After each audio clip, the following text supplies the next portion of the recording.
Hello, John Pio here, and thank you for letting me into your computer. Here I am in my new home of MAMECADE. I've got some of my favorite games here behind me. Some pinballs, some arcade, and my Spy Hunter. Well, this is the new digs. I kind of like it. I lost the old digs because I had to do a home renovation and I had to get rid of my old office. So now I'm here, which is fine. This suits me well. And I thought I'd do a MAMECADE tech video. I haven't done one of those in a while. And I was thinking about what I could do for this particular video. And I thought about the ways games get transferred to our consoles. Over the years, there have been cartridge-based games. There have been CD games, Laserdisc games. There have been Blu-ray discs. All different methods to get to the console in mind, which you may have. Generally, they've gotten smaller and smaller over the years. Not always. Definitely, the progression has been to get the data to the console in the best way possible. For instance, a CD would be larger than many modern cartridges today, only because it has more capacity. But for instance, all right, here in my hand, I have a Game Boy Advance cartridge. One of my favorite games, Tactics Ogre. Pretty small, no doubt. And here's a PSP game. Comparatively, basically, it's a CD in a special housing that would enable the disc to play in a PSP system. And then they've gotten even smaller than that. And here we have a DS. We could take out what the DS has, and in here we have Super Princess Peach.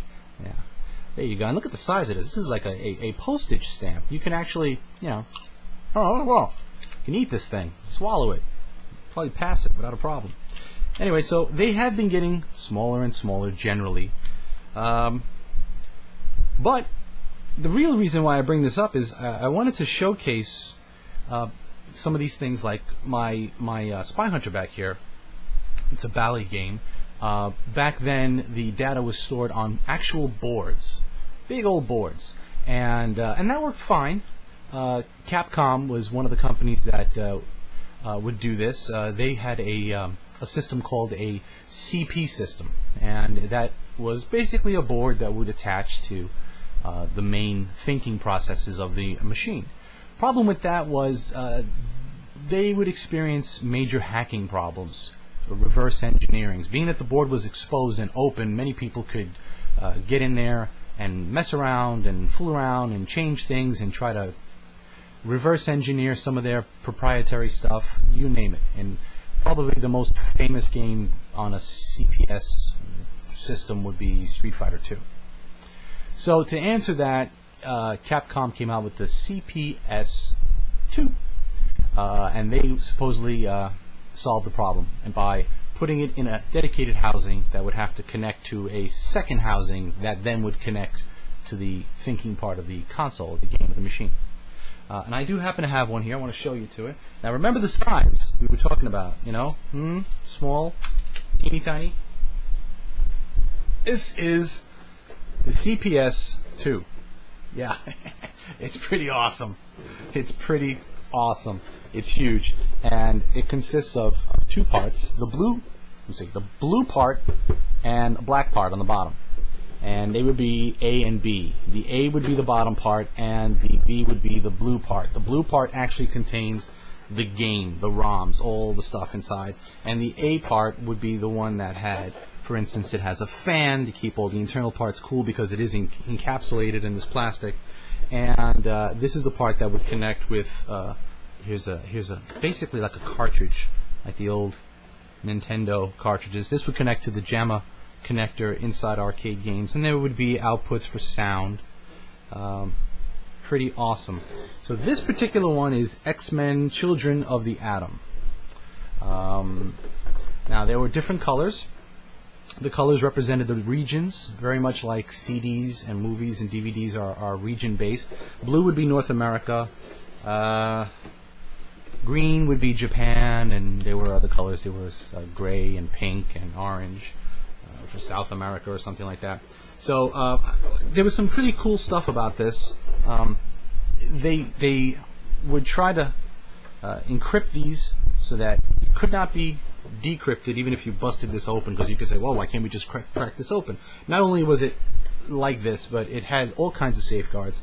It had a battery inside of it called, definitely named the suicide battery, because it had a certain shelf life, and if you didn't change it before it died, and it wasn't just a matter of going to the store and buying a battery, popping it in, popping it out, it had to be soldered onto the board to power it. Once it got below, I believe, 2 volts, if you didn't change it by then, it would wipe this out. This whole thing would become dead.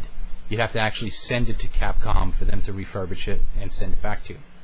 So this is what it looks like. I do have a green one. Oh my god, they're heavy.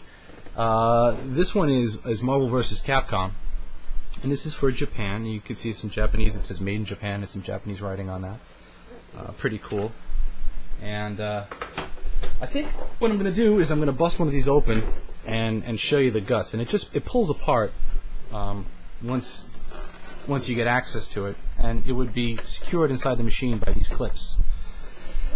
And you open it by using a Torx screw. I believe it's a Torx number 20 screw. So let's see if we can't crack one of these open and take a look at the guts inside. Okay, here we have the actual CPS2 system by Capcom, and it's just a simple matter of peeling the part A and part B part apart. There we have it. This is the part A on the bottom, the black part, and you can see there are 4 connectors. They're actually pin connectors. I'm not exactly sure how many pins are in there, but there are quite a few, and they are quite delicate. So when you pull apart the 2 pieces and put them back together, you want to be ultra careful not to bend any pins, because you will destroy your system. And we'll flip this over. You'll see here's the female end of it, and it's just a matter of plugging them in there to make them communicate amongst each other. And remember, the black part actually connects to the JAMA wiring of the arcade machine. Now there are 4 screws here. That each screw is covered with a security tape from the factory. Removing the screws will void your warranty. You have to use a Torx 20 screw, and usually you should use a screwdriver.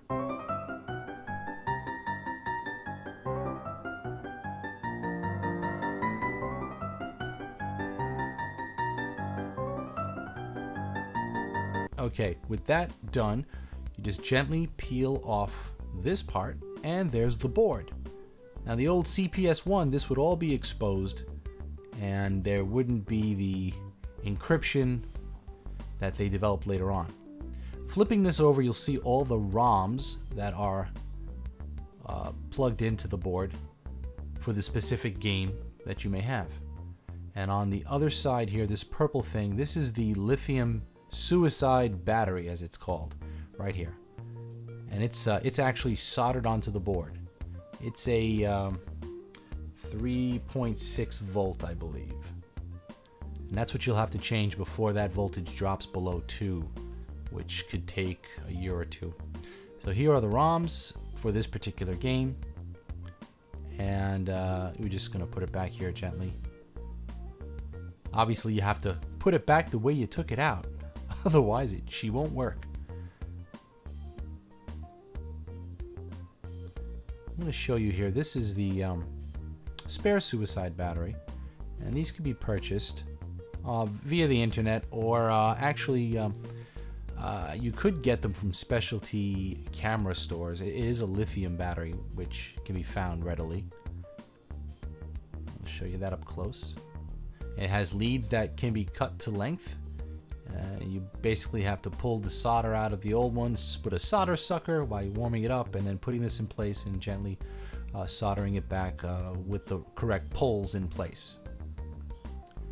Generally, I like to put a little note in there after a battery has been changed, so that whoever gets the board, maybe someone else or myself later on, will know when it was changed last. Well, there you have it. That's the inside of a CPS2 system. I hope you enjoyed it. Take care.